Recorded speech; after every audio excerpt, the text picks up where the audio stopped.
تو جب نکاح متعہ، ٹھیک ہے، اگر اتنا بڑا آپ سمجھتے مسئلہ تھا تو اللہ نے اس کو قرآن میں پریزنٹ کیوں نہیں کیا؟ قرآن میں واضح آیت دے دیتا کہ متعہ حرام ہے آج سے. اہل سنت میں اتنا بڑا ایشو نہیں تھا نا، یہ ایک وقتی مجبوری کے تحت تھا. یہ اچھا صحابہ نے جس طرح مولانا نے فرمایا کہ جنگوں میں تھے تو ظاہر بات انہوں نے کہا کہ طلب ہوتی ہے عورتوں کی، تو انہوں نے کہا کہ ہم کیا خسی نہ ہو جائیں، تو اللہ کے نبی نے مجبوری کے تحت یہ حکم فرمایا ہے نا. تو مجبوری کے حکم کو اتنا بڑا چڑھا کے بیان کرنا تو ضروری نہیں ہے، بلکہ اللہ کے نبی نے خود بیان کر دیا ہے.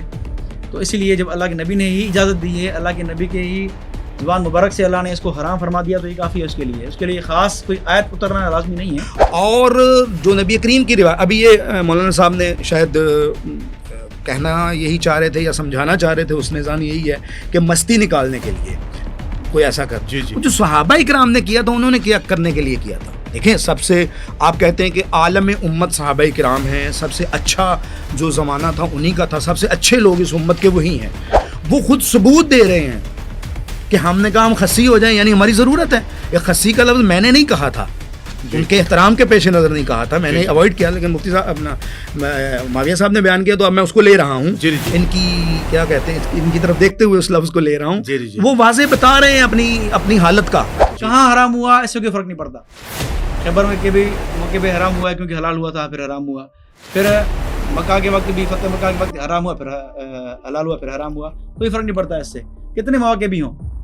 جب اللہ کے رسول نے خود اپنے زبان مبارک سے منع کر دیا، اس پہ اہل سنت کا اتفاق ہے. جیسے آپ بیان کر رہے ہیں، جیسے آپ بیان فرما رہے ہیں، ہمارے نزدیک تو آپ کریں، ادھر نکاح متع کریں، ادھر کوئی بیوہ ہے، ادھر کوئی متوفی علیہا ہے، اس کے ساتھ شرعی نکاح کریں، حق مہر دیں، وہ ساری میرے لیے جائز ہے. آپ کے لیے جائز ہے. واضح اگر وہ خاتون پسند آ گئی، خاتون پسند آ گئی، حلال ہے آپ کے لیے. اگر وہ موانع شرعی سے خالی ہے تو حلال ہے.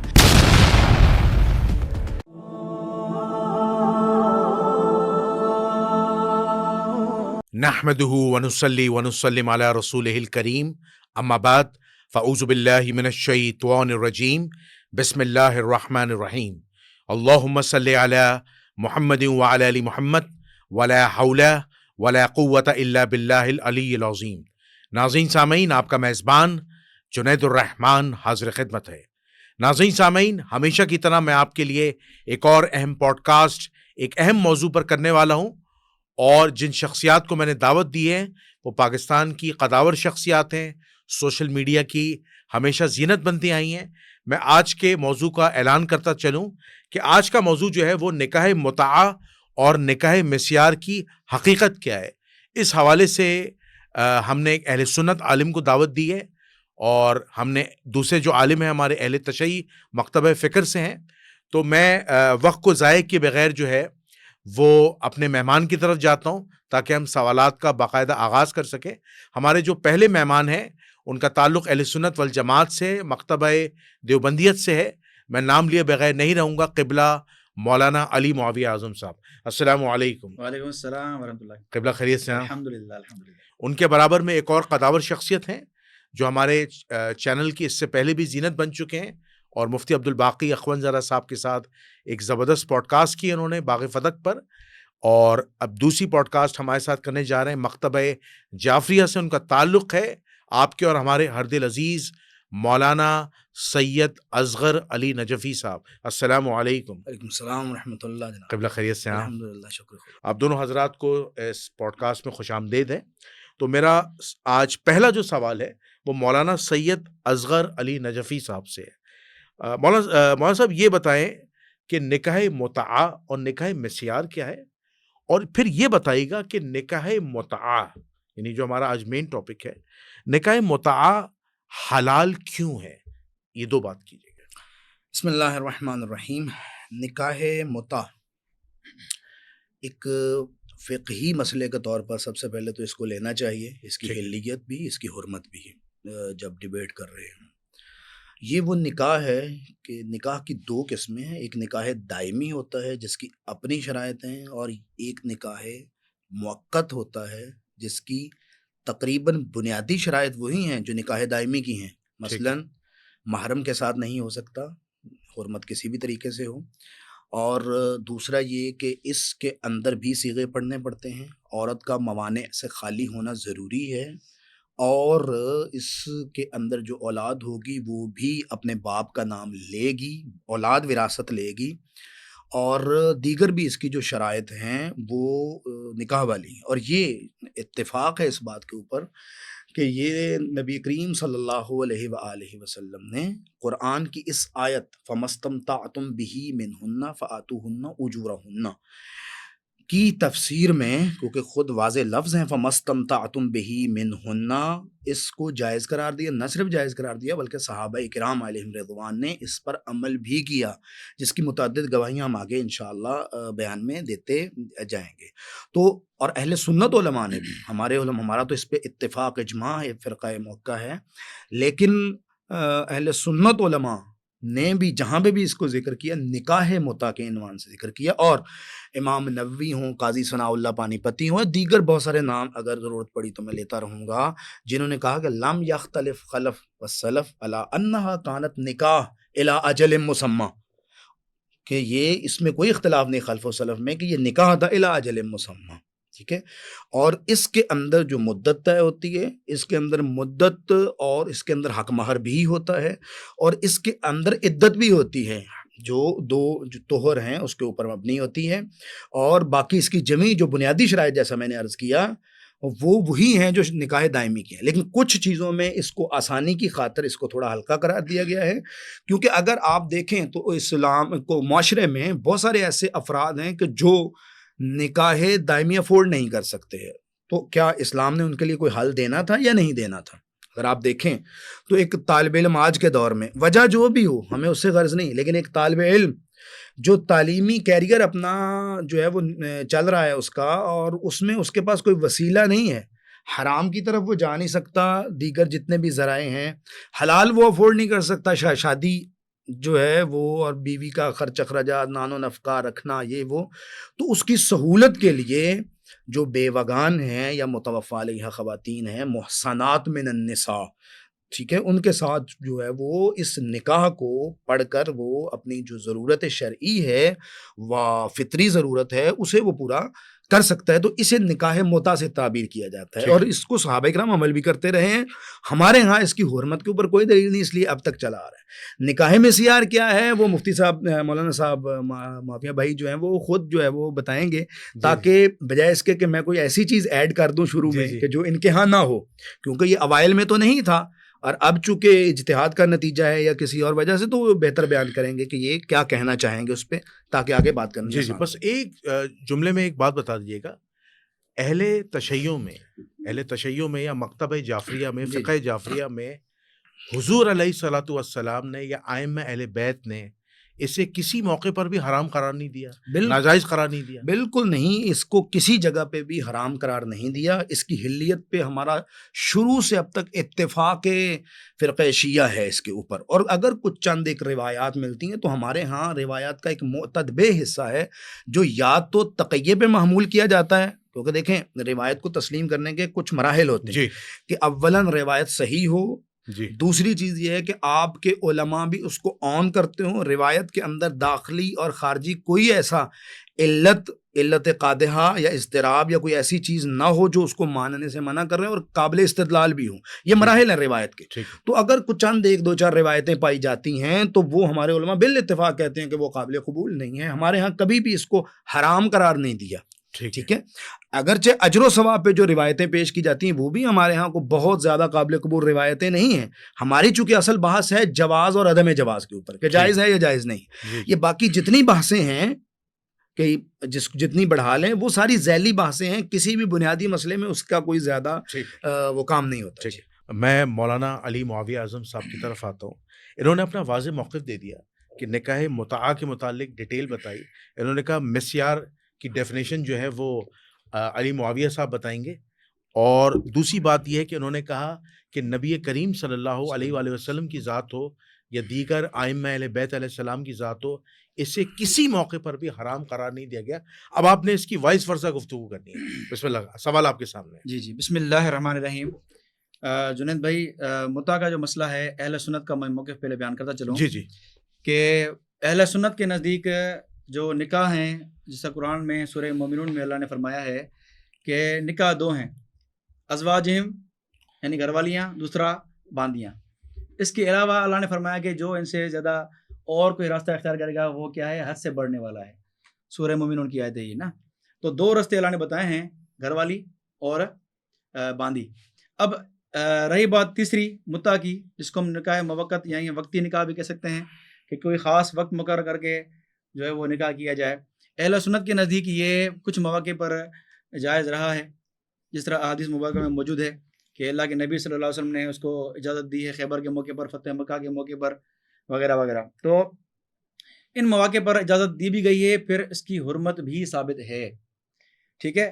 تو ہم یہ کہتے ہیں کہ قرآن پاک میں تو اللہ نے 2 نکاح کا ذکر فرمایا، یا تیسرا نکاح جو ہے وہ وقتی مجبوری کی وجہ سے تھا، کوئی اس کی خاص ضرورت نہیں تھی، وقتی مجبوری تھی تو پھر پرمیشن ملی، پھر ختم ہو گیا. اور اس کی کافی دلائل بھی ہیں الحمدللہ صحابہ کرام سے کہ اللہ کے نبی نے حرام فرمایا ہے.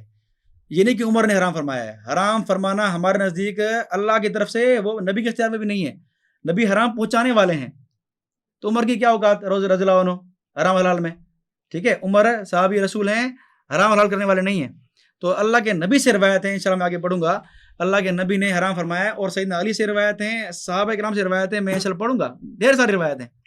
تو یہ کہنا کہ جس طرح اکثر کہتے ہیں لوگ کہ عمر کی محبت میں لوگ حرام کہتے ہیں، یہ جھوٹ بولتے ہیں. ہمارے پاس روایت ہیں، احادیث ہیں. ٹھیک ہے. تو میں پیش کروں گا، تو انشاءاللہ بات دلائل سے ہوگی. تو متع ہمارے نزدیک یہ حرام ہے، اور حرام کے الفاظ ہیں اللہ کے نبی صحابہ کرام سے. ٹھیک ہے جی. تو پیش کروں گا انشاءاللہ. اور فقہ، آپ فقہ کی بات کریں گے، چاروں فقہاء کرام میں یہ نکاح متع حرام ہے. ٹھیک ہے. نکاح کے الفاظ تو ہیں، لیکن نکاح شغار بھی ہے، وہ بھی اسلام میں حرام ہے. نکاح موقت وہ بھی اسلام میں حرام ہے. نکاح کے لفظ سے کوئی چیز جائز نہیں ہو جائے گی. ٹھیک ہے. تو نکاح موقت کا لفظ میں بھی موجود ہے، لیکن اس میں حرام بھی موجود ہے کہ حرام جائز نہیں ہے. اچھا، یہ مسیار کیا چیز ہے؟ جی مسیار دیکھیں، یہ بات اس کی بھی تو کوئی شرعی حیثیت نہیں ہے. بتا رہا ہوں میں آپ کو نا. جی جی. مسیار کی بات آپ دیکھیں گے کہ مسیار کیا ہے. یہ 100-200 سال پرانی اصطلاح ہے، یہ نکاح مسیار. اچھا. اس میں یہ ہوتا ہے کہ جو صحیح طریقہ تھا، جس کو پہلے علماء نے جائز کہا تھا، اب ناجائز کہتے ہیں. صحیح طریقہ کیا تھا کہ عورت کوئی اپنا خاص حق معاف کر دے. نکاح ہو گیا، یہ شرطیں پائی کہ بھائی آپ سے حق مہر نہیں مانگتی، یا آپ مجھے 3-4 بیویاں ہیں، 2 بیویاں ہیں، تو آپ بھلے میں آپ سے حق معاف کرتی ہوں، آپ ہفتے میں 1 دن آیا کریں، مثالی بات. اور آج کل یہ جو ہے وہ غلط معنوں میں استعمال ہونے لگا ہے. جس طرح کے لوگ جاتے ہیں باہر سے، وہاں جا کے طے کرتے ہیں دل میں، الفاظ سے نہیں کہتے کہ ہم سال کے لیے نکاح کر رہے ہیں. دل میں لڑکا نیت کرتا ہے کہ میں سال کے بعد اس کو چھوڑ دوں گا. اس کو بھی حرام کہا گیا علماء نے. میں ابھی فتوی کھولتا ہوں آپ کے سامنے. مسیار کو علماء نے پہلے جائز کہا تھا، لیکن اب حرام کہا ہے. یہ آپ کے سامنے. آپ نکاح مسیار کو حرام سمجھتے ہیں؟ ہاں. ابھی جو صورت چلی ہے نا کہ بھائی جو باہر کے لوگ جاتے ہیں، پھر وہاں جا کے سال کی نیت دل میں کرتے ہیں، ظاہر نہیں کرتے، دل میں نہیں کرتے ہیں کہ ہم 1 سال کے بعد چھوڑ دیں گے اس کو. یہ بھی حرام ہے. کھولے بھی فتوی بھی. آپ تو سعودی عرب کے مفتیوں کے خلاف جا رہے ہیں. نہیں، سعودی مفتی فتوی دیکھیں، یہ فتویٰ ابن باز، اچھا، بڑے مفتی اعظم سعودی عرب کے، یہ نکاح مسیار کو انہوں نے کہا یہ جائز نہیں ہے. یہ جلد 20 ہے، مجموع فتویٰ ابن باز. ٹھیک ہے جی. یہ 2 فتوے میرے پاس ابن باز کے، اور اس کے علاوہ بنوری ٹاؤن کے فتویٰ. ٹھیک ہے جی، یہ موجود میرے پاس. اس میں لکھا ہوا کہ یہ بھی کیا ہے، حرام ہے. کیونکہ اب شکل آ گئی یہ وقت مقرر کرنے کی، چاہے وہ الفاظ سے نہ کہیں. متع میں کیا ہوتا ہے کہ الفاظ سے کہتے ہیں بھائی ہم 1 مہینے کے لیے نکاح کر رہے ہیں، ہفتے کے لیے. جب وہ اسلام میں حرام ہوا تو یہ بھی حرام ہو گیا. اور اس پہ بنوری ٹاؤن سے فتوے موجود ہیں، اس میں حوالے نقل کیے ہیں کاسانی وغیرہ کے وغیرہ. مسیار نکالنے کی ضرورت کیا تھی جب یہ بعد میں فطرہ بننا تھا؟ اصل میں مسیار کا نام دیا گیا ہے، حقیقت میں یہ شروع سے جائز تھا. اللہ کے نبی کا واقعہ ہے، وہاں سے میں مثال دوں آپ کو. میں بی بی سودا رضی اللہ تعالیٰ عنہ، بی بی سودا اللہ کے نبی کی پیاری گھر والی، انہوں نے اپنا حق جو باری تھی وہ ام عائشہ کو سپرد کر دیا. بھائی میری باری اب بھلے عائشہ کو دیں. یہ ان کا حق تھا باری اما سودا کا، لیکن اما سودا نے کیا کیا، اللہ کے نبی کو حق دیا کہ میری باری بھلے آپ عائشہ کو دیں. یہ بخاری کی روایت، مسلم کی روایت ہے. تو یہ تو شرعی جائز ہے، لیکن اس کو ایک خاص نام دیا گیا ہے مسیار، اور اس کو پھر آگے غلط استعمال کیا گیا ہے. کن معنوں میں غلط استعمال؟ یہ کہ جو نکاح کرتا ہے وہ نیت یہ کرتا ہے کہ میں 1 سال کے بعد یا 6 مہینے کے بعد اس عورت کو چھوڑ دوں گا. اب اس طرح غلط استعمال ہونے لگا ہے. یہ عورت کیا کرتی ہے، چلو ٹھیک ہے تم آیا کرو ہفتے میں، مجھ سے ملا کرو، لیکن سال کے بعد ہم الگ ہو جائیں گے.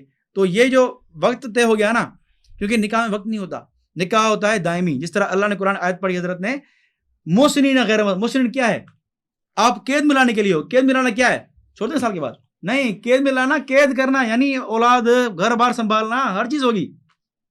آج پوری پڑھیں گے نا، آگے بات ہوگی انشاءاللہ. تو جی۔ محسنین کیا ہے؟ یعنی قید میں لانے کے لیے ہو. آپ عورت کو اپنی بیوی بنا کے رکھیں گے, اس سے اولاد ہوگی آپ کی, اس سے آپ کا گھر بار چلے گا جس طرح بیوی ہوتی ہے. ٹھیک ہے, تو یہ اس بارے میں ہے آیت, نہ کہ نکاح موقت کے لیے. ٹھیک ہے, تو یہ ہے بات. بالکل صحیح. اچھا مولانا علی معاویہ صاحب کا موقف آ گیا. جی علامہ صاحب آپ کے سامنے, آپ کی طرف میں رجوع کرتا ہوں. انہوں نے کہہ دیا کہ نکاح متعہ بھی حرام ہے, اور جو مسیار کا غلط استعمال ہو رہا ہے, شرط رکھی جا رہی ہے کہ بعد میں طلاق دے دوں گا, تو وہ بھی حرام ہے, اور انہوں نے فتاویٰ پیش کر دیے. تو یہ دونوں کے حرام ہونے کے قائل ہیں, اور وہ کہہ رہے ہیں جو اصل مسیار ہے جس میں انہوں نے غالباً حضرت سودا کی تھی, اس سنت کے مطابق, اس طریقے کے مطابق مسیار ہو نہیں رہا. تو انہوں نے آج کے مسیار سے بھی جو ہے وہ اعلان برات کرتے ہوئے حرام کا, اور متع کو بھی حرام کا. اب آپ مجھے بتائیے کہ آپ ان کی دلیل سے اتفاق کرتے ہیں, یا آپ کے پاس جو دلائل مخالف وہ آپ پیش کیجیے. میں عرض کروں کہ نکاح مسیار پہ تو ان کا اور میرا اتفاق ہو گیا, کیونکہ ہمارے ہاں یہ ہے ہی نہیں, اور انہوں نے خود حرمت کہہ کے جو ہے اس کا دروازہ بند کر. جی جی, تو اس پہ بات ابھی مزید میرے خیال میں بس بنتی نہیں. نتیجہ بن نتیجہ ہم نے ایک رہی بات یہ کہ جو فرما رہے تھے معاویہ صاحب کہ جو آیت ہے سورہ مبارکہ مومنون کی, وہ اس آیت کی ناسخ کے طور پہ مان رہے ہیں یا کس طور پہ مان رہے ہیں؟ نہیں, میں نے کہا کہ 2 نکاح ہیں بس. نہیں, سورہ مومنون کی آیت آپ نے کس کانٹیکٹ میں پیش کی؟ یہ کہ اللہ کے نبی نے 2 نکاح کا ذکر, اللہ نے 2 نکاح کا ذکر فرمایا ہے, تیسرا نکاح نہیں ہے. تیسرا نکاح احسن یہ کہ الا علی ازواجہم او ما ملکت ایمانہم فانہم غیر ملومین, کہ اللہ کے جو اللہ تعالیٰ فرما رہا ہے کہ جو آپ کو جن کے ساتھ اپنا فزیکلی ریلیشن قائم کرنے کا حق ہے وہ آپ کی ازواج ہیں, اور دوسرا آپ کی باندیاں. باندیوں میں ہماری وہ ہماری بحث نہیں, ہماری ازواج جو متع کے نتیجے میں آپ کے ہاتھ خاتون آتی ہے وہ آپ کی زوجہ ہی ہوتی ہے, لہٰذا وہ اس آیت سے باہر نہیں ہے. یعنی اللہ نے جس کو زوجہ قرار دیا ہے, متع والی عورت بھی زوجہ ہوتی ہے. اور یہ میں نہیں کہہ رہا, میں یہاں کچھ رکھ دیتا ہوں کہ تفسیر کشاف میں علامہ زمخشری نے کہا ان المنکوح بنکاح المتع من جملۃ الازواج, کہ وہ زوجہ شمار ہوتی ہے اس آیت کی تفسیر میں. مزید یہ جو کہا کہ ان هذه الآیہ یعنی سورہ مومنون کی مکیۃ بالاتفاق, یعنی یہ آیت مجیدہ جو ہے یہ بالاتفاق جو ہے وہ کیا ہے, مکی ہے. روح المعانی والے اس کو جو ہے وہ لکھ رہے ہیں. اور پھر زمخشری مزید اس قول کو مزید پختہ روایت پڑھ رہے ہیں. نہیں سنی روایت, زمخشری شیعہ نہیں ہے, روح المعانی والا بھی شیعہ نہیں ہے. ٹھیک ہے, لیکن زمخشری کا اتنا قد ہے کہ قرآن مجید میں کی تفسیر کے باب میں اور ان چیزوں میں اس کی بات حجت ہے. اور پھر مزید ایک بات کر دیتا ہوں کہ زمخشری مزید کہتے ہیں ان قلت هل فیہ دلیل علی تحریم المتع, کہ اگر آپ یہ آیت سامنے رکھ کے ازواج والی بات کر کے کہیں کہ چونکہ وہ زوجہ نہیں ہے تو لہذا وہ متع کی جو کے نتیجے میں آپ کا کو حاصل ہوتی وہ زوجہ نہیں تو حرام ہے, فرماتے ہیں قل تو لا, میں کہوں گا نہیں. کیوں؟ لأن المنکوح بنکاح المتع من جملۃ الازواج اذا صح النکاح, اگر تمام شرائط کے ساتھ نکاح جو ہے وہ واقع ہو تو پھر یہ جو ہے وہ زوجہ ہی شمار ہوتی ہے. اسی طرح ابو حیان اندلسی نے بھی لکھا ولا یظہر التحریم من فی هذه الآیہ, کہ اس آیت سے تحریم متع سامنے نہیں آتی, نہ اس اعتبار سے کہ یہ ناسخ بن سکے, جس کے لیے میں نے ان کو دوبارہ زحمت دی تھی کہ اگر ناسخ مانتے ہیں تو یہ کیسا ناسخ ہے جو پہلے آ رہا ہے اور منسوخ بعد میں آ رہا ہے. ٹھیک ہے, اور رہی بات یہ کہ حضرت عمر نے حرام قرار دیا یا نہیں, تو یہ اہل سنت علماء کے اقوال ہیں کہ انہوں نے کہا کہ اول من حرم المتع وہ جو ہے وہ حضرت عمر تھے, یا بعض روایات میں اگر ضرورت پڑی بعد میں تو پیش کروں کہ حتی ینہا عنہ عمر, کہ یہاں تک کہ عمر ابن خطاب نے اس سے جو ہے وہ منع کیا. اب یہ جو ابھی کچھ دیر پہلے انہوں نے فرمایا کہ صحابہ کرام ایک ٹمپریری ضرورت کے تحت وہ اس کو انجام دیتے تھے, اس ٹائم جن صحابہ نے جن خواتین کے ساتھ, صحابیات ہی ہوں گی یقیناً, جن کے ساتھ یہ نکاح کیا وہ ان کی زوجہ شمار ہوتی تھیں یا کوئی اور رشتے کو نام دیا گیا تھا؟ جو بیویاں اس وقت ایک لمحے کے لیے صحیح, ایک دن کے لیے صحیح, یہ ہم بعد میں بات کریں گے کہ کتنی دفعہ حلال ہوا, کتنی دفعہ حرام ہوا, اس کی حرمت کی دلیل اصلی ہے بھی یا نہیں, اجماع کی صورت ہے بھی کہ نہیں. ٹھیک ہے, یہ ساری چیزیں ذیلی ہیں بعد والی. پہلے کہ وہ جو بیویاں ان کے ہاتھ آتی تھیں صحابہ کے ہاتھ میں جب وہ جنگوں پہ جاتے تھے, تو جیسا حضرت عبداللہ ابن مسعود کی روایت ہے, وہ کہتے ہیں کہ غزونا مع رسول اللہ, ہم رسول خدا کے ساتھ ایک جگہ پہ گئے, ولیس لنا نساء, ہمارے پاس خواتین موجود نہیں تھی, تو ہم نے کہا الا نستخسی یا رسول اللہ, کیا ہم جو ہے اس چیز سے آزاد ہو جائیں کسی اس کے ذریعے سے؟ تو رسول اکرم نے فرمایا کہ نہا رسول اللہ نے، یا بعض میں ہے کہ منعنا عنہا رسول اللہ، اگر میں اشتباہ نہیں کر رہا، تو ثم رخص لنا فی المتع، پھر ہمیں متع کی جو ہے وہ، یا حضرت جابر بن عبداللہ کی روایت ہے، اور صحابہ کی بہت ساری تعداد ذکر کی ہے، کتب کے اندر موجود ہے کہ جو اس کو انجام دیتے رہے. تو وہ جو انجام دیتے رہے ہیں وہ بعنوان زوجہ تھا یا کہ کوئی اور اس رشتے کو نام دیں گے آپ، ٹھیک ہے. اور یہ جو نکاح کی آیت انہوں نے کہا فَمَسْتَمْتَعْتُمْ بِهِ مِنْهُنَّ فَآتُوهُنَّ أُجُورَهُنَّ کے ساتھ بہت سارے صحابہ جیسے عبداللہ ابن مسعود بھی، جیسے عبداللہ ابن عباس بھی، جیسے دیگر بہت سارے، وہ پڑھتے تھے کہ فَمَسْتَمْتَعْتُمْ بِهِ مِنْهُنَّ فَآتُوهُنَّ إِلَىٰ أَجَلٍ مُّسَمًّى، ایک معینہ مدت تک اگر آپ نے یہ ان سے نکاح کیا ہے تو اس کا مطلب ہے وہ اس کو باقاعدہ نکاح متع کو پہلے سے طے کرتے تھے کہ یہ وہ نکاح ہے جو معینہ مدت تک ہے. اور علماء اہل سنت نے بھی جو اس کی تعریف کی ہے وہ یہی ہے کہ اِنَّا كَانَتْ نِكَاحًا إِلَىٰ أَجَلٍ مُّسَمًّى، لہٰذا یہ نکاح ہے. ہاں اس کی صورت اس سے تھوڑی جدا ہے، جواز پہ تو دلائل موجود ہیں. ٹھیک ہے. اچھا میں مولانا علی معاویہ صاحب کی طرف آؤں گا. انہوں نے بہت ساری بلکہ چند اہل سنت تفاسیر کا ریفرنس دیا کہ اہل سنت علماء جو ہیں قرآن مجید کی آیت سے جو استدلال کر رہے ہیں وہ یہ لے رہے ہیں اس سے مراد جو ہے وہ نکاح متعہ ہے، اور نکاح متعہ جو ہے وہ انہوں نے جو استدلال پیش کیا ہے وہ ان علماء کی نظر میں جائز ہے. اب آپ کہہ رہے ہیں کہ اس کو نبی کریم صلی اللہ علیہ وسلم نے کئی موقعوں پر حلال بھی کہا اور حرام بھی کہا. پھر حضرت عمر فاروق رضی اللہ تعالیٰ عنہ نے بھی اس پر پابندی لگائی، اور آپ نے کہا یہ ان کا ذاتی اجتہاد نہیں تھا، انہوں نے نبی کریم صلی اللہ علیہ وسلم کے فیصلے کو نافذ العمل کیا ہے. تو اب کیا آپ ان کی دلیل سے اتفاق کرتے ہیں یا آپ کے پاس اس رد میں کوئی دلیل ہے تو وہ بتائیے. جی اصل میں یہ جو آیت مولانا پڑھ رہے تھے سورہ نساء کی، اور انہوں نے کہا کہ الا اجل مسمى کے الفاظ ہیں کہ مخصوص وقت کے لیے، ٹھیک ہے. تو علماء نے یہ واضح کیا ہے کہ یہ قرات شاذہ ہیں، یعنی متواتر جو قرات چلتی آ رہی ہے پوری امت سے، یہ قرات شاذہ یعنی اخبار احاد کی حیثیت سے ہے نا. اخبار احاد کی حیثیت کیا ہوتی ہے متواتر کے مقابلے میں؟ تو یہ علماء نے یہ واضح کیا ہے کہ اس کی حیثیت کھینچ تان کے تفسیر کے ہم کر سکتے ہیں کہ یہ تفسیر تک محدود ہیں، اس سے اصل آیت کو ہم رد نہیں کر سکتے.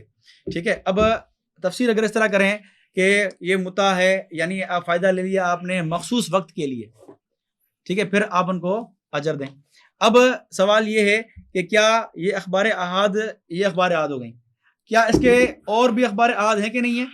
تو آپ تفسیر طبری کھول کے دیکھیں، آپ کو 20 اقوال ملیں گے کہ یہ قرآن کی آیت جو ہے استمتاع اس سے مراد نکاح ہے، ٹھیک ہے، وقتی نکاح نہیں، دائمی نکاح ہے، ٹھیک ہے. اور علامہ طبری نے اس پہ کئی روایات نقل کی ہیں. اب ایک طرف وہ روایتیں جو وقتی نکاح والی، دوسری دائمی نکاح والی، ٹھیک ہے. اب یہ بھی اخبار احاد، یہ بھی اخبار احاد، ٹھیک ہے. اب تیسری بات کیا آ گئی؟ حرمت متع والی. اب یہ بھی اخبار احاد، یہ بھی اخبار احاد، جو متع کے وقت والی یہ بھی اخبار احاد، وہ بھی اخبار احاد. یہ قرآن کی آیت نہیں رہی الی اجل مسمى، یہ اخبار احاد میں رہی ہے ابھی، یعنی اخبار اس کی حیثیت کیا ہے؟ حدیث والی حیثیت ہے، قرآن کی آیت کی حیثیت نہیں ہے اس کی، ٹھیک ہے. اب اخبار احاد کا رد اخبار احاد سے کر سکتے ہیں ہم. اب اللہ کے نبی نے متع کو حرام کیا، یہ بھی اخبار احاد ہے، بلکہ کافی صحابہ سے منقول ہے کہ اللہ کے نبی نے متع حرام کیا ہے، اور یہ الی اجل مسمى یہ بھی اخبار احاد ہو گیا. قرآن کی آیت نہیں ہے، یہ آیت میں کہیں بھی الی اجل مسمى کے الفاظ نہیں ہے، قرآن کھول کے دیکھیں آپ، ٹھیک ہے. تو اخبار احاد کا رد اخبار احاد سے کرتے ہیں کہ بھئی اللہ کے نبی صلی اللہ علیہ وسلم نے متع حرام کیا ہے، اور اس کی اور ساری کئی تفاسیر موجود ہیں کہ اس سے مراد کیا ہے؟ وقتی نکاح نہیں بلکہ دائمی نکاح ہے، ٹھیک ہے. تو اس اخبار احاد الی اجل مسمى کا رد ایک اللہ کے نبی کی حدیث جو متع حرام والی منع والی اس سے بھی کرتے ہیں، اور ساتھ میں جو دائمی نکاح والی ہے اس سے بھی کرتے ہیں، ٹھیک ہے. تو اس آیت سے متع مطلب ہے ہی نہیں. اور متع میں کیا ہوتا ہے؟ متع میں کیا ہوتا ہے کہ بھائی ایک خاص وقت کے لیے آپ نے نکاح کر لیا، ٹھیک ہے. اب کیا ہوتا ہے اس میں کہ جنسی خواہش پوری کرنا ہوتا ہے، اور ان کے مقصد تو نہیں ہوتا نا، ٹھیک ہے. اب کیا ہوتا ہے قرآن میں آگے کیا فرمایا ہے کہ محسنین غیر مسافحین، کہ آپ عورت سے نکاح کریں قید کرنے کے لیے یعنی بیوی بنانے کے لیے، غیر مسافحین مستی نکالنے کے لیے نہیں کریں. اب متع میں کیا ہوتا ہے؟ 1 گھنٹے کے لیے متع کر لیا، چلو بھائی یہ کیا ہے؟ مستی نکالنا ہوا نا بھائی. 1 دن کے لیے متع ہو گیا، یہ کیا ہوا؟ مستی نکالنے کے لیے ہوا نا بھائی، ٹھیک ہے. تو یہ اس طرح کا متع جو ہے وہ ظاہر بات مستی نکالنے کے لیے ہے، تو یہ حرام ہے. اب خود قرآن آگے بتا رہا ہے کہ بھائی قید میں لینے کے لیے ہو، کس کے لیے نہ ہو؟ مستی نکالنے کے لیے نہ ہو. آگے ہے ولا متخذات الاخدان، اور چوری چھپے یاریاں نہ بنانے والی ہو. حالانکہ مدعے میں کیا ہوتا ہے؟ کبھی کوئی ظاہر نہیں ہوتا کسی نے مدعا کیا، سب چھپاتے ہیں مدعے کو، ٹھیک ہے. اور ثبوت موجود ہیں کہ کافی چھپ چھپ کے مدعے کیے ہیں. لوگوں نے کبھی ظاہر اچھا، نہیں کرتے، یا قرآن کی آیت سے متع حرام ہی ہوتا ہے آگے جی چل جی کے. اچھا، ان کا ایک بڑا اہم سوال ہے جی کہ جن صحابہ نے وقتی طور کے لیے متع کیا، ان خاتون کی شرعی حیثیت کیا تھی؟ یہ اس وقت بیوی کے حکم میں ہی تھی. اچھا، بالکل ہمارے ازواج کے حکم اہل میں سنت آتے کے نزدیک یہ بیوی کے حکم میں ہی ہیں. ہاں، شیعہ کے نزدیک کیا ہے وہ حضرت بتائیں گے، ورنہ میں بتا دوں گا، شیعہ کتاب میں کھول دوں گا. جی جی تو اہل سنت میں یہ بیوی کے حکم میں ہی تھا، کیونکہ اہل سنت کے مطابق ابن عباس کی روایت ہے ترمذی کی کہ جس طرح بیوی کرتی ہے بھائی بچوں کو سنبھالنا، گھر کے کام جی. کاج کرنا، کپڑے دھونا، کھانا پکانا، یہ سارے کام متعلق عورت کرتی تھی.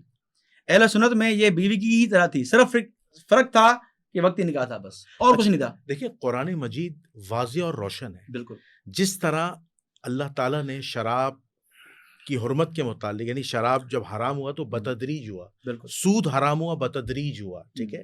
تو جب نکاح متعہ، ٹھیک ہے، اگر اتنا بڑا آپ سمجھتے مسئلہ تھا تو اللہ نے اس کو قرآن میں پریزنٹ کیوں نہیں کیا؟ قرآن میں واضح آیت دے دیتا کہ متع حرام ہے آج سے. نہیں، اہل سنت میں اتنا بڑا ایشو نہیں تھا نا، یہ ایک وقتی مجبوری کے تحت تھا. یہ اچھا، صحابہ نے، جس طرح مولانا نے فرمایا کہ جنگوں میں تھے تو ظاہر بات انہوں نے کہا کہ طلب ہوتی ہے عورتوں کی، تو انہوں نے کہا کہ ہم کیا خسی نہ ہو جائیں.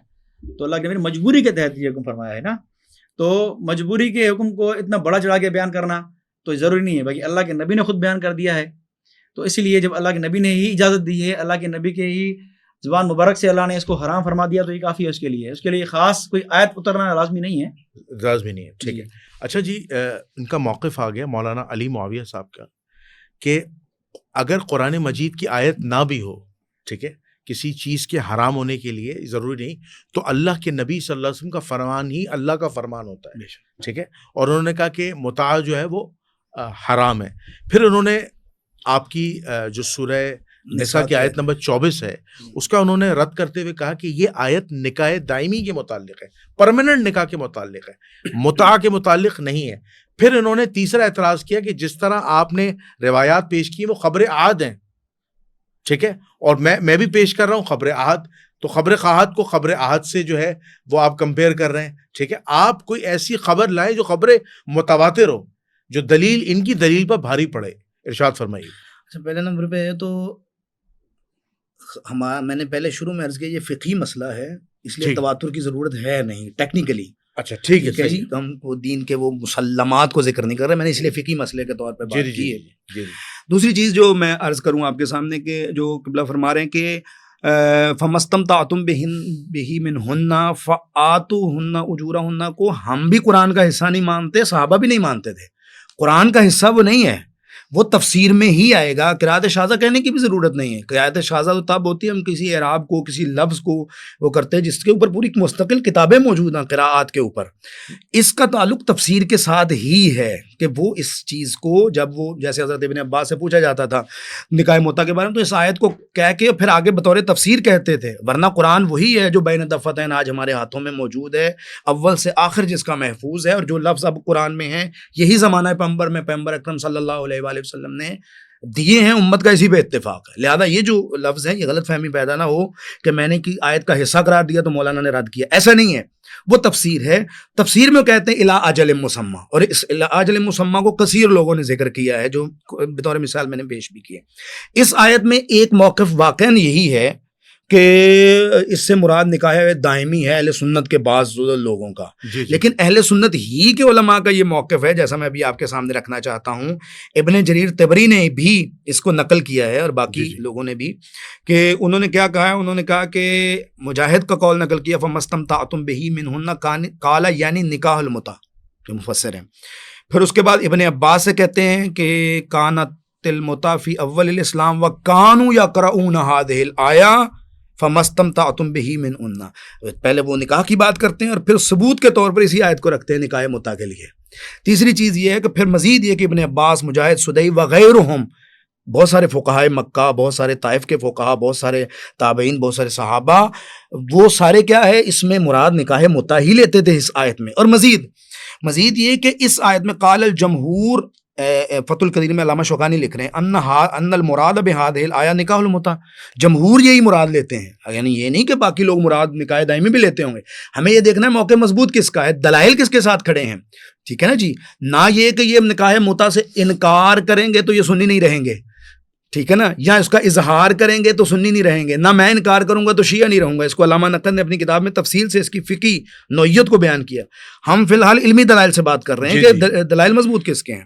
اسی طرح ابن عباس وغیرہ ہم بہت ساروں نے اس چیز کو جو ہے وہ بیان کیا کہ آیت سے مراد بھی نکاح متع ہے. اولاً یہ آیت کا حصہ نہیں, تفسیر کے باب میں صحابہ کرام نے مختلف جگہ کے پہ کوٹ کیا, اور جو نبی کریم کی روایت, ابھی یہ مولانا صاحب نے شاید کہنا یہی چاہ رہے تھے یا سمجھانا چاہ رہے تھے, اس نظام یہی ہے کہ مستی نکالنے کے لیے کوئی ایسا کر. جو صحابہ کرام نے کیا تھا انہوں نے کیا کرنے کے لیے کیا تھا. دیکھیں, سب سے آپ کہتے ہیں کہ عالم امت صحابہ کرام ہیں, سب سے اچھا جو زمانہ تھا انہی کا تھا, سب سے اچھے لوگ اس امت کے وہی ہیں.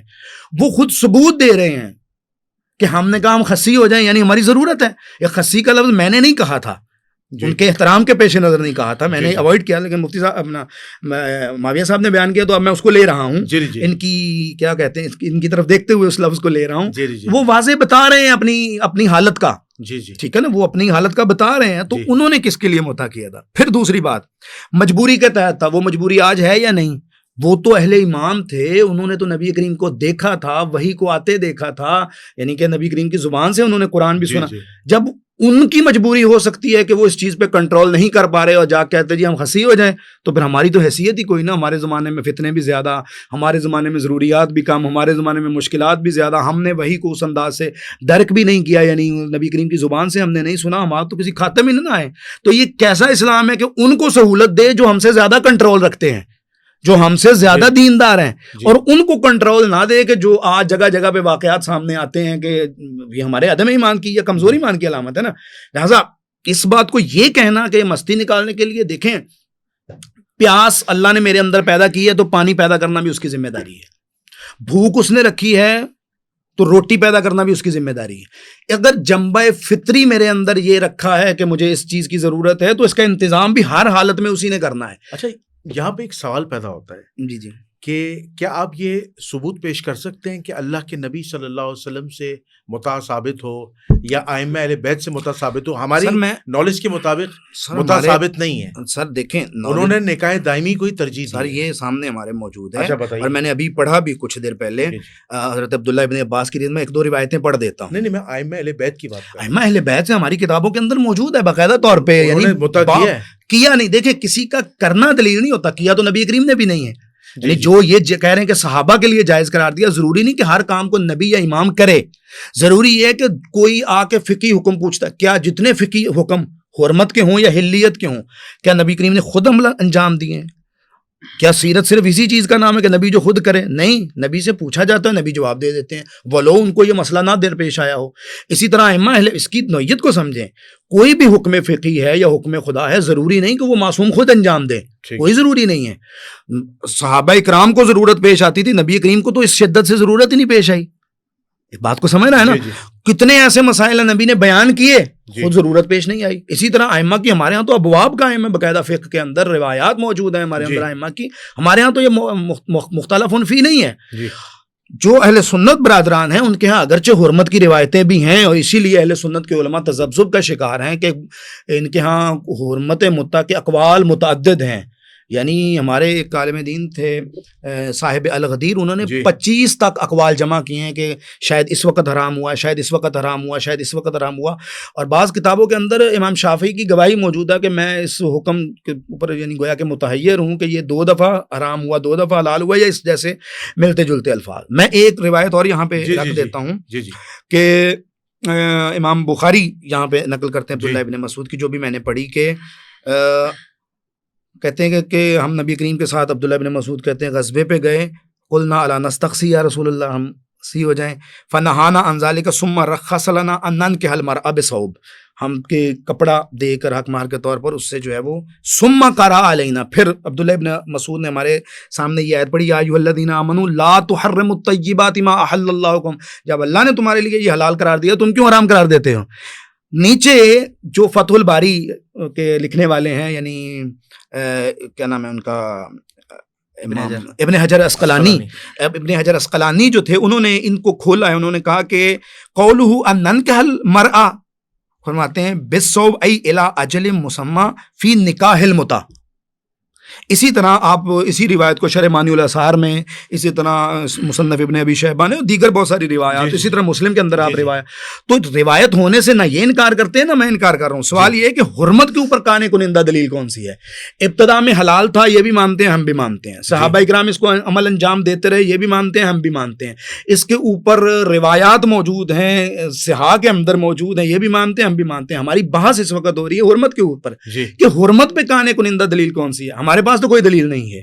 جو دلیلیں سامنے رکھی جا رہی ہیں وہ اس قابل نہیں کہ ان سے حرمت آیت قرآنی سے جو چیز واضح ہو رہی ہے اور روایات سے اس کو ثابت کیا جا سکے. تو اب ہماری جو نقطۂ بحث ہے وہ حرمت کے اوپر ہے. ٹھیک ہے. اچھا مولانا علی معاویہ صاحب، میں آپ کی طرف آ رہا ہوں. انہوں نے کہا کہ ان کے یہاں تو اختلاف ہے ہی نہیں نکاح متع میں، ان کے یہاں تو حلال ہے. بات یہ ہے کہ وہ کہہ رہے ہیں کہ جو اہل سنت کے یہاں جو روایات ہیں نکاح متع کے حرام ہونے کی، اس میں کمی بیشیاں ہیں، اس کے اندر کمزوریاں پائی جاتی ہیں. اس میں کئی اعتراضات، سوالات اٹھ گئے ہیں کہ حضور اکرم صلی اللہ علیہ وسلم نے کئی موقعوں پر اس کو حلال کر کے پھر حرام کیوں کیا، یہ بتا دیں.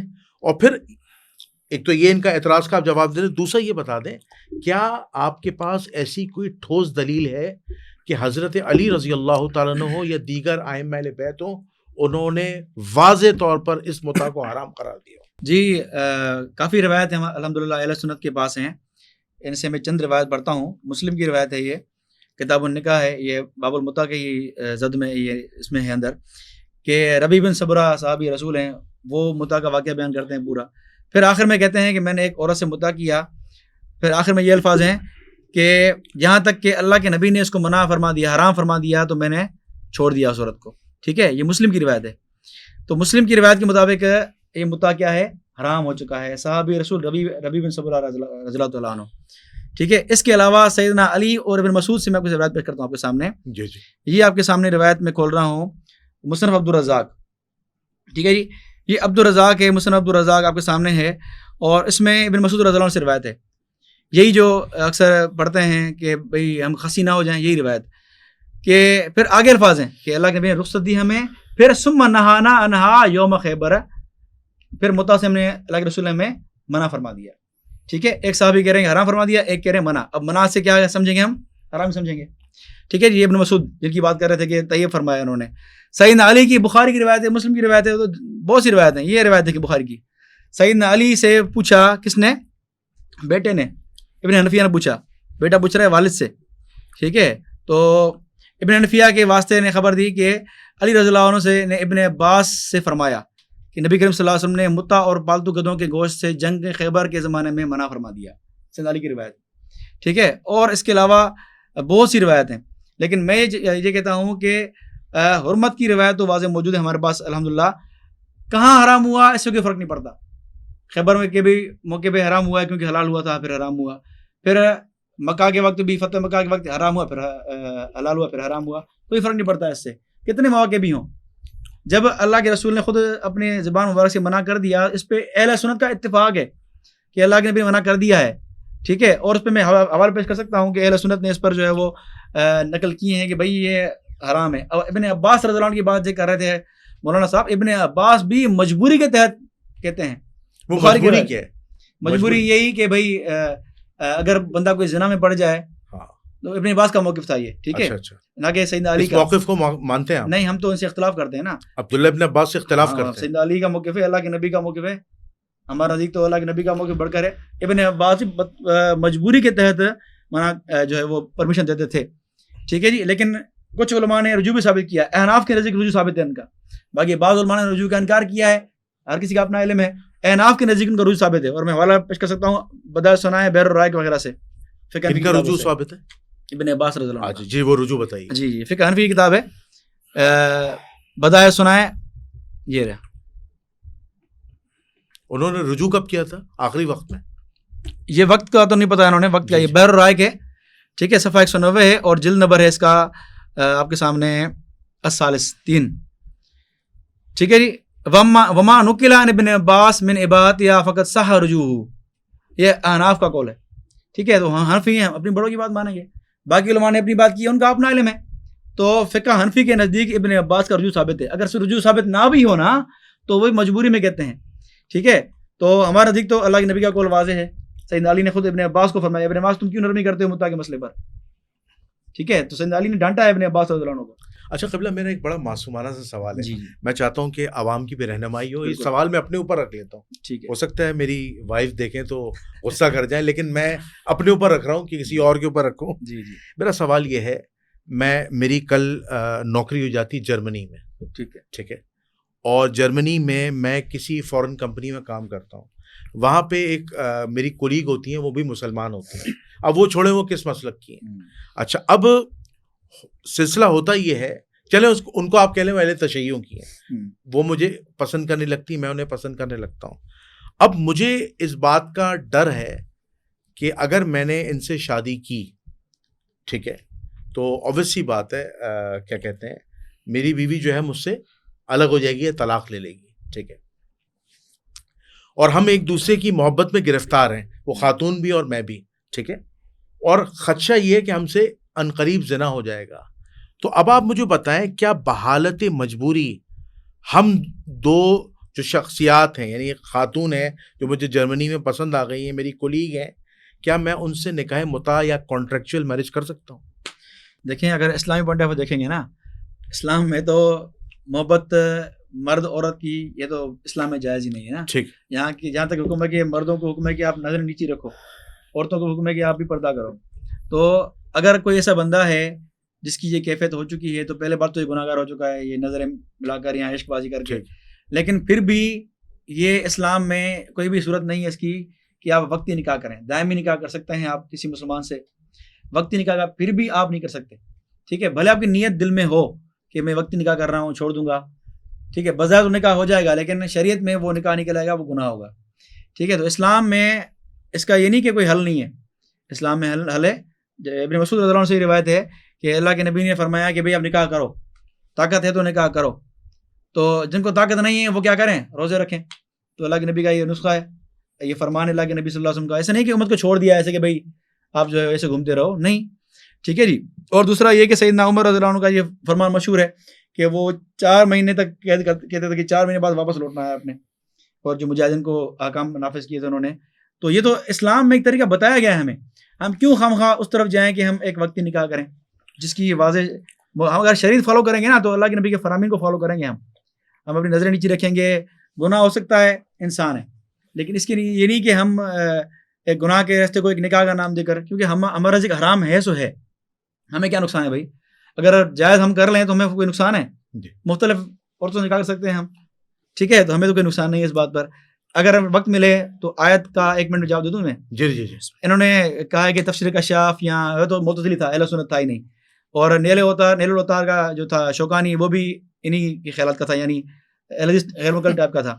اب جو سنی تفاسیر ہیں, جو پکے معتبر علماء اہل سنت ہیں, تفسیر قرطبی آپ دیکھیں, ابن کثیر آپ دیکھیں, نزلت فی نکاح متع, مجاہد نے کہا ولیکن جمہور علی خلاف ذالک, لیکن جمہور علماء کہتے ہیں کہ یہ متع کی آیت نہیں ہے, یہ ابن کثیر فرما رہے ہیں.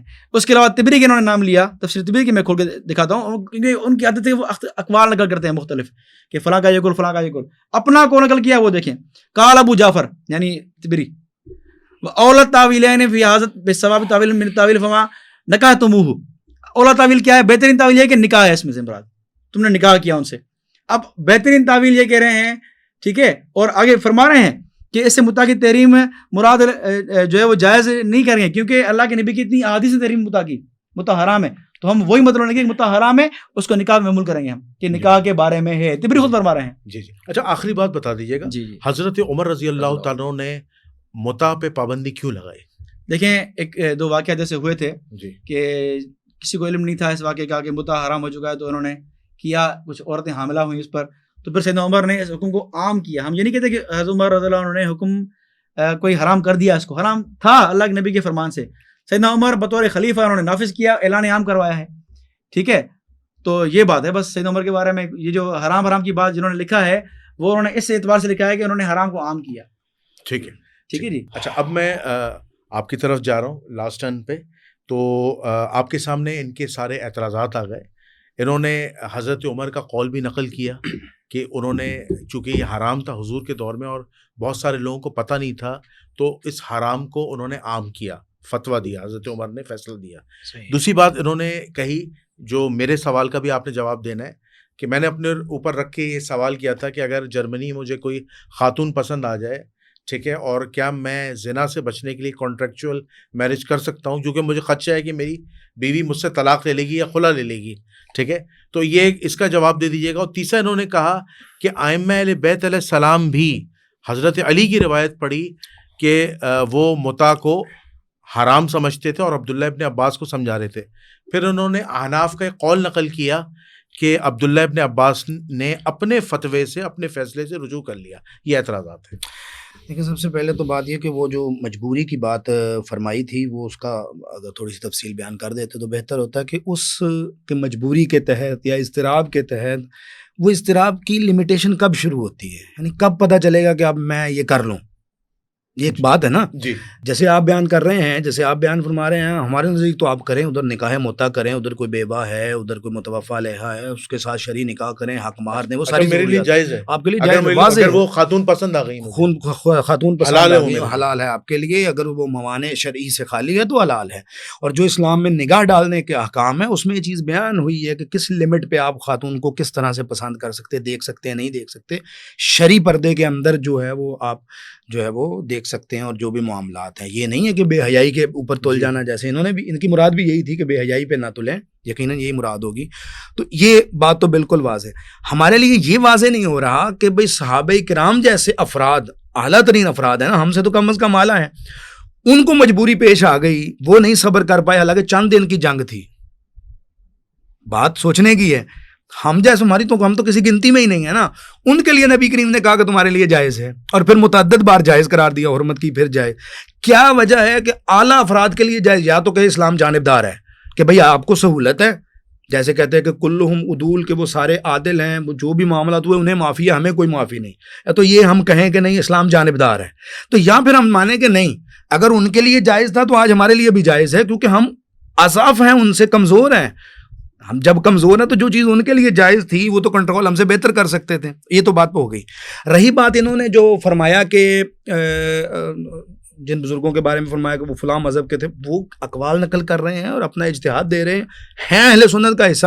معتزلی شیعت کا کوئی فرقہ نہیں ہے. اگرچہ اہل سنت نے یہ اتہام کرنے کی کوشش کی ہے، ہاں اس میں یہ ہوتا ہے کہ وہ امیر المومنین کی افضلیت کے قائل ہے، اور وہ تو صحابہ بھی بہت سارے قائل تھے، اور بعض فقہی اصولی نظریات میں ہمارے ساتھ اگر عدل کے اوپر یا کسی چیز کے اوپر اس سے کوئی شیعہ نہیں ہو جاتا. بہت سارے احناف ہمارے اندر بعض اصولوں میں جو ہے وہ متفق ہو جاتے ہیں. تو یہ کوئی اتنی بڑی بات نہیں. اب ہم آتے ہیں کہ مسلم کا انہوں نے حوالہ دیا. میں نے بخاری کی روایت آپ کے سامنے پڑھی. اب میں جو ہے وہ خود صحیح مسلم کی ایک روایت پڑھ دیتا ہوں کہ یہ روایت ہے جابر ابن عبداللہ سے. ٹھیک ہے، تو لوگ کہتے ہیں کہ ہم جو ہے وہ عمرے پہ گئے، یعنی حج پہ یا عمرے پہ گئے، تو ہم ان کے گھر، ان کی منزل پہ ان سے سوال پوچھنے گئے. یعنی وہ ظاہر بزرگ صحابی تھے، تو یہ لوگوں کی عادت تھی کہ صحابی اگر کوئی ملتا تھا تابعین کی تو وہ اس کے گھر چلے جاتے تھے کہ نبی کریم کی باتیں سنیں. اور وہ تو سألہ القوم عن اشیاء، بہت ساری چیزوں کے متعلق پوچھا. ثم ذکر المتع، پھر متع کا ذکر کیا. فقال نعم استمتعنا علی عہد رسول اللہ و ابی بکر و عمر، ہم نے ابو بکر کے دور میں، رسول اللہ کے دور میں اور عمر کے دور میں بھی متع کیا. ابن عباس وہ بندہ ہے کہ جس کے علم کے سارے اہل سنت بھی قائل ہیں، اہل تشیع بھی قائل ہیں. یعنی ان کو بھی علم نہیں تھا کہ نبی کریم نے حرام قرار دیا. میں نے پہلے پروگرام میں بھی ایک دفعہ عرض کیا تھا، اور اب بھی کر رہا ہوں، کہ کیا ان شخصیات کو اتنے واضح چیزوں کا علم بھی نہیں تھا؟ ہم تو یہ تصور نہیں کرتے. پھر انہی سے روایت ہے جابر سے ہی کہ کہتے ہیں کہ کننا نستمتع بالقبضۃ من التمر والدقیق الایام علی عہد رسول اللہ و ابی بکر و عمر. پھر کیا کہتے ہیں؟ ثم نہا عنہ عمر. اچھا، یہ دو باتیں ہوگی کہ عمر ابن خطاب صاحب نے وہ ان کو منع کیا. یعنی یہاں پہ لفظ موجود ہے، نسبت حضرت عمر کی طرف ہے. نسبت ہٹانے کے لیے ہمیں دلیل چاہیے کیونکہ لفظ موجود ہے. تیسری چیز یہ کہ حضرت عمر کے متعلق جو علماء اہل سنت نے لکھا ہے، ڈینائی کرنا ماننا وہ ان کے اوپر ہے. متعتان کانتا علی عہد رسول اللہ و انا انہی عنہما واضرب علیہما. ان کو چاہیے تھا وہ کہتے کہ متعتان کانا فی عہد رسول اللہ یا لم یکون فی عہد رسول اللہ، یہ الفاظ کہتے اور میں اس کو جاری کر رہا ہوں. وہ گواہی دے رہے کانا تا فی عہد رسول اللہ، میں ان کو اپنی طرف نسبت دینے کی کیا ضرورت تھی؟ ایک واضح مسئلہ ہے، اور اگر وہ حاکم وقت ہے تو اسے پتہ ہے کہ میرے متعلق کیا کیا غلط فہمیاں پیدا ہو سکتی ہیں، تو وہ اس کو واضح کر دیتے. اور صحابہ کہہ رہے ہیں کہ نہیں، ان کے دور میں تھا. پھر یہ عمران ابن حسین کی جو ہے وہ میں مزید پیش کرتا ہوں. قال نزلت آیت الموت فی کتاب اللہ عز وجل وعملنا بها مع رسول اللہ فلم تنزل آیا تنسخا. پھر کوئی آیت نازل نہیں ہوئی جو اس کو منسوخ کر دے. وَلَمْ يَنْهَ عَنْهُ النَّبِيُّ، نبی نے بھی اس سے منع نہیں کیا حتی ماتا، اپنے آخری دم تک. اب ہمارے لیے ساری باتیں سیکنڈری ہیں کہ حضرت عمر نے منع کیا نہیں کیا، حضرت علی نے اس کی اجازت دی نہیں دی، عبداللہ ابن عباس کا قول اگرچہ اس کی تضعیف موجود ہے، اور یہ خود بھی کہہ چکے ہیں کہ بعض اس کو درست بھی تسلیم کرتے ہیں کہ انہوں نے رجوع نہیں کیا تھا، جیسا کہ 3 اقوال ان کی طرف منسوب کیے جاتے ہیں، ایک استقرار کی حالت میں، ایک مطلقاً اور ایک مطلقاً حرمت کا. تو مطلقاً حرمت کے قول کو جو ہے وہ علماء اہل سنت کی تصریحات موجود ہیں. تو ہم یہ کہتے ہیں، بن نتیجہ ہم یہ کہتے ہیں کہ بھائی آپ کے ہاں یہ روایتیں موجود ہیں، آپ کی صحیح جہاں پہ یہ روایت حرمت کی وہاں پہ حلیت کی، اور وقت یہ کہہ رہے ہیں کہ کب حرام ہوا یہ معنی نہیں رکھتا. یہ معنی رکھتا ہے تاکہ ہم فیصلہ کر سکیں کہ وہ اجازت والی روایتیں پہلے تھیں یا منہی والی روایت پہلے تھیں. لا اللہ پہلے اجازت دی گئی ہو، بعد میں منع کہ لا اللہ بالعکس ہو. لہٰذا ساری باتوں کو اگر ہم نتیجہ نکالا، نتیجہ یہ نکلتا بھی آج میرے جیسے بندہ، جنید الرحمان جیسے بندے جو کمزور ایمان والے ہیں، معاویہ صاحب تو یقیناً قوی ہیں، اپنے آپ کو کنٹرول کر سکتے ہیں، ان کے لیے کیا حکم ہے، وہ کیا کریں. بالآخر اپنی ضرورت شرعی، ہم ہر جگہ پہ تو شادی افورڈ نہیں کر سکتے، شادی کے بہت سارے خرچے ہوتے ہیں، اور یہ نہیں کہ 4 مہینے تک آپ کو شہوت نہیں آنی، 4 مہینے کے بعد آنی. شہوت تو 1 منٹ میں آ جاتی ہے، 1 منٹ میں چلی بھی جاتی ہے. اسی لیے جنگ میں 2 دن بھی وہ برداشت نہیں کر پائے، اور انہوں نے آ کے رسول اللہ کے سامنے وہ لفظ کہہ دیے. نہیں، انہوں نے کہا نا روزے رکھیں. بھائی دیکھیں، صحابہ کرام کے لیے یہ آپشن نہیں تھا، انہیں نبی کریم نے کیوں نہیں کہا کہ تم روزے رکھو؟ ٹھیک ہے نا جی، سب کے لیے کہہ دیتا بھی واحد حال، نبی کریم یہ فرما دیتے کہ واحد حال روزے ہیں. اور پھر وہ اگر وہ احل لکم لیلۃ الصیام الرفث الی النساء، وہ والی اگر آیت آپ پڑھیں سورہ بقرہ کی، تو انت علم اللہ انکم کنتم تختانون فی انفسکم، وہ خیانت کون سی ہے؟ وہ یہی تھی کہ جو اس کے اوپر منع کیا گیا تو وہ صبر نہیں کر پائے. تو اس کا مطلب ہے کہ وہ اتنے بڑے لوگ ہو کہ ان کی یہ حالت ہے، تو میری تو گنتی کوئی نہیں نا، معاویہ صاحب کی تو گنتی کوئی نہیں نا. 1 منٹ مل جائے گا؟ جی 1 منٹ آپ کر لیں. جی اصل میں انہوں نے جو کچھ روایت پیش کی ہیں عمران بن حسین کی کہ آیت متع نازل ہوئی، یہ متع سے مراد حج تمتع ہے، باب بندھا ہوا ہے، بالعمرۃ الی الحج. یہ ابن حجر نے کہا کہ ابن حجر نہیں، بخاری کا باب بندھا ہوا ہے، تصریح بھی کر دی، امام بخاری کا باب بندھا ہوا ہے، میں تصریح کر دی، میں تصریح بھی کر دی. عمران بن حسین، ہاں وہ حج تمتع کے بارے میں ہے. وہ بھی باقی ہم یہ کہتے ہیں کہ ایک روایت نہ پکڑیں، ہم کہتے ہیں ساری روایت لیں گے. اللہ کے نبی حرام فرمایا، اس کو ہم کہاں کریں؟ آپ بتائیں کہاں کریں؟ ہم اللہ کے نبی نے فرمایا ہے، صحابہ فرما رہے ہیں، اور صحابہ یہ فرما رہے ہیں کہ متع کیا پھر نبی نے حرام فرمایا. یہ کوئی ٹائم واضح ہے، کوئی وہ بات نہیں ہے کہ ڈھکی کی بات ہو. اور معتزلہ جو ہے وہ اہل سنت کا فرقہ ہے، جس طرح نصیری شیعہ کا فرقہ ہے نا، اسی طرح کا ہی یہ نہیں کہ وہ سنی اس کی ہر بات مانے ہم، یہ نہیں ہے. اچھا ایک آخری بات کر دیں، آپ متع کو پھر کیا سمجھتے ہیں؟ اگر کسی نے متع کر لیا ہے، کسی اہل سنت نے، کسی اہل اچھا یہ حرام ہے، تو یہ کس کے زمرے میں آئے گا؟ یہ نکاح سے زنا، تشبیہ بالزنا ہے یہ، لیکن زنا کے احکام نہیں ہوگے، حد جاری نہیں ہوگی اس پر، تشبیہ بالزنا ہے. ٹھیک ہے، اس پر الگ بحث ہے. جب آپ زنا کا فتویٰ لگا رہے ہیں تو پھر حد جاری کیوں نہیں ہوگی؟ اس پہ تعزیر ہے، کیونکہ یہ شبہ، اس میں شبہ ہے، کیونکہ وقتی دور کسی وقت جائز تھا. فقہ حنفی میں یہ موجود ہے، متع مالک میں، اس میں فقہاء نے بحث کی ہے. انہوں نے یہ کہا ہے کہ یہ شبہات کی وجہ، تھوڑا شبہ آ گیا نا، ختم ہو گئی حد، پھر تعزیر نافذ ہوگی. ایسا نہیں کہ متع کر لیا حد نہیں تو پھر عیش کرتا پھر، نہیں، تعزیر ہے، سزا ملے گی. جو وہ قاضی وقت ہوگا سزا دے گا، اس کو چھوڑے گا نہیں. اس کو سزا کیا ہوگی؟ وہ قاضی وقت کی اپنے سوادت پر ہے، جو سزا دے اس کو. یہ نہیں کہ حد نہیں تو پھر آزاد گھومتا پھرے، یہ نہیں مطلب. تعزیر ہوگی اس کے اوپر. تو جو جن صحابہ نے کیا ان کے متعلق، صحابہ نے حلال تھے تب کیا نا، جب ان کو علم نہیں تھا. اب دیکھیں جابر رضی اللہ عنہ کی بات کی نا، اب جابر رضی اللہ عنہ نے ان کو جب سیدنا عمر کا پتہ چلا انہوں نے چھوڑ دیا. اس کے بعد بتائیں کب کیا انہوں نے جابر رضی اللہ عنہ نے؟ کہ عمر نے اعلان کروایا، اس کے بعد جابر رضی اللہ عنہ نہیں کیا. اب علم نہ ہونا ایب کی بات نہیں ہے، ورنہ میرے پاس ثبوت ہے سیدنا علی کے شیعہ کتابوں سے بھی. سیدنا علی کو آگ جلانے کا نہیں تھا. صرف ایک منٹ میں ان کے جذبات کا احترام کرتا ہوں، صرف 1 منٹ، کہ اس میں مسئلے میں ان کے نزدیک اتنا اضطراب ہے کہ ایک قول نکالنا مشکل ہے، اور ہمارے نزدیک جو ہے وہ بالکل واضح ہے. اصل میں شیعہ متع بیان کرتے ہیں نا تو ساری بات کھلتی ہے، لیکن شیعہ متع ہی بیان کیا ہے، شیعہ متع ہی بیان کیا. کہیں گے تو نیکسٹ ٹائم میں فقہائے شیعہ کی بات پڑھ دیتا. میں یہ کہہ رہا تھا کہ پھر انشاءاللہ ہم فیوچر میں کوئی آن لائن پروگرام رکھیں گے. آن لائن پروگرام میں کیا ہوتا ہے، یہ شیعہ متع، شیعہ سنی دونوں جو میں نے تعریف بیان کی دونوں متفق ہیں. میں اس پہ عبارتیں پڑھنے کو ضروریات دین میں سے متع سنت ہے، لیکن نبی نے متع کیا ہے بالکل شیعہ مت میں. دکھاؤں کتابیں، لیکن چلیں وہ ابھی موضوع نہیں ہے. چلیں ٹھیک ہے. میں بہت شکر گزار ہوں دونوں حضرات کا. علمی گفتگو ہوئی, اچھے انداز میں گفتگو ہوئی, کوئی تعان کوئی تشریح نہیں ہوئی, اور مجھے یہ پوڈ کاسٹ کر کے بڑی خوشی ہو رہی ہے. اور ماشاءاللہ جن مہمان خصوصی کو میں نے بلایا ہے, مولانا علی معاویہ صاحب ہوں, مولانا سید اصغر علی نجفی صاحب ہوں, اچھی بات ہوئی, اچھی ڈبیٹ ہوئی ہے, اور مجھے اس ڈبیٹ سے بہت کچھ سیکھنے کو ملا ہے. یقیناً آپ کو بھی بہت کچھ سیکھنے کو ملے گا. تو میں اس پوڈ کاسٹ کو دعا کے ساتھ اینڈ کرتا ہوں کہ اللہ تعالیٰ میں نبی کریم صلی اللہ علیہ وآلہ وسلم, ان کے برحق صحابہ اور اہل البیت کی سنتوں کو زندہ کرنے والا بنائے. کل قیامت کے دن حضور علیہ الصلوۃ والسلام کے ہاتھوں سے حوض کوثر سے پانی نصیب فرمائے, اور بغیر حساب کتاب کے جنت الفردوس میں داخلہ نصیب فرمائے. آپ کا میزبان جنید الرحمن قبلہ مولانا علی معاویہ اعظم صاحب کو اجازت دیجیے.